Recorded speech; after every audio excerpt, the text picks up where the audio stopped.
All right, I'm reading for you today Dr. DeSoto by William Steig. Dr. DeSoto by William Steig. Dr. DeSoto, the dentist, did very good work, so he had no end of patients. Those close to his own size, moles, chipmunks, etc., sat in the regular dentist's chair. Larger animals sat on the floor, while Dr. DeSoto stood on a ladder.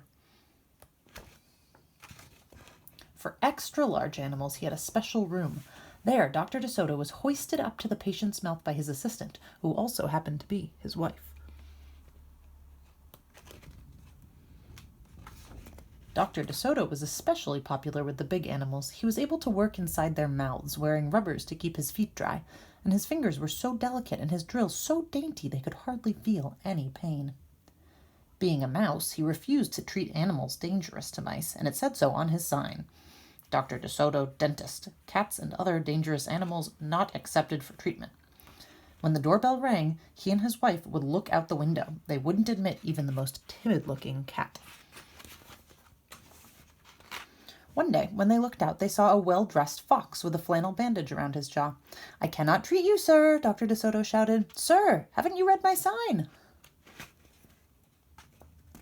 "Please," the fox wailed, "have mercy, I'm suffering." And he wept so bitterly it was pitiful to see. "Just a moment," said Dr. DeSoto. "That poor fox," he whispered to his wife. "What shall we do?" "Let's risk it," said Mrs. DeSoto. She pressed the buzzer and let the fox in. He was up the stairs in a flash. "Bless your little hearts," he cried, falling to his knees. "I beg you, do something. My tooth is killing me." "Sit on the floor, sir," said Dr. DeSoto, "and remove the bandage, please." Dr. DeSoto climbed up the ladder and bravely entered the fox's mouth. "Oh, wow," he gasped. The fox had a rotten bicuspid and unusually bad breath. "This tooth will have to come out," Dr. DeSoto announced, "but we can make you a new one." "Just stop the pain," whimpered the fox, wiping some tears away. Despite his misery, he realized he had a tasty little morsel in his mouth, and his jaw began to quiver. "Keep open!" yelled Dr. DeSoto. "Wide open!" yelled his wife. "I'm giving you gas now," said Dr. DeSoto. "You won't feel a thing when I yank that tooth." Soon the fox was in dreamland. Yummy," he mumbled. "How I love them raw, with just a pinch of salt and a dry white wine." They could guess what he was dreaming about. Mrs. DeSoto handed her husband a pole to keep the fox's mouth open. Dr. DeSoto fastened his extractor to the bad tooth. Then he and his wife began turning the winch. Finally, with a sucking sound, the tooth popped out and hung swaying in the air. "I'm bleeding," the fox yelped when he came to. Dr. DeSoto ran up the ladder and stuffed some gauze in the hole. "The worst is over," he said. "I'll have your new tooth ready tomorrow. Be here at 11 sharp." The fox, still woozy, said goodbye and left. On his way home, he wondered if it would be shabby of him to eat the DeSotos when the job was done.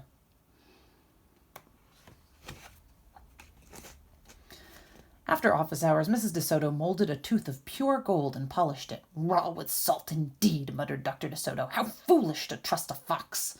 "He didn't know what he was saying," said Mrs. DeSoto. "Why should he harm us? We're helping him." "Because he's a fox," said Dr. DeSoto. "They're wicked, wicked creatures."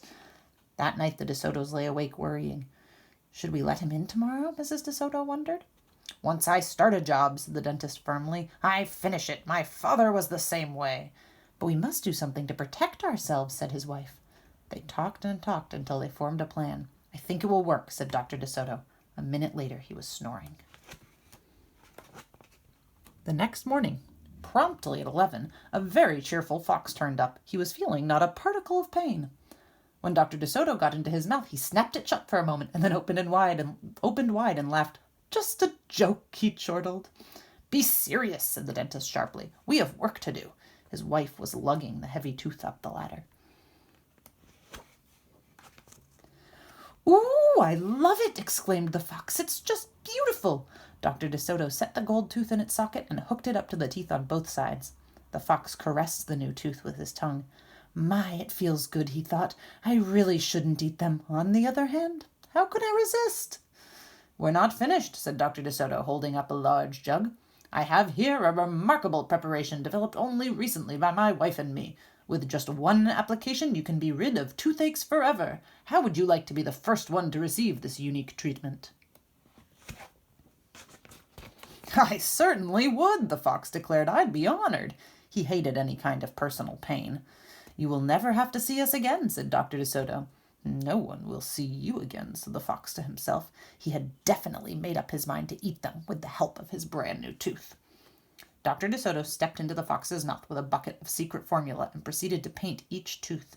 He hummed as he worked. Mrs. DeSoto stood by on the ladder, pointing out spots he had missed. The fox looked very happy. When the dentist was done, he stepped out. "Now close your eyes tight," he said, "and keep them closed for a full minute." The fox did as he was told. Then he tried to open his mouth, but his teeth were stuck together. "Ah, excuse me, I should have mentioned," said Dr. DeSoto. "You won't be able to open your mouth for a day or two. The secret formula must first permeate the dentine, but don't worry, no pain ever again." The fox was stunned. He stared at Dr. DeSoto, then at his wife. They smiled and waited. All he could do was say, "Thank you very much," through his clenched teeth, and get up and leave. He tried to do so with dignity. Then he stumbled down the stairs in a daze. Dr. DeSoto and his assistant had outfoxed the fox. They kissed each other and took the rest of the day off. The end.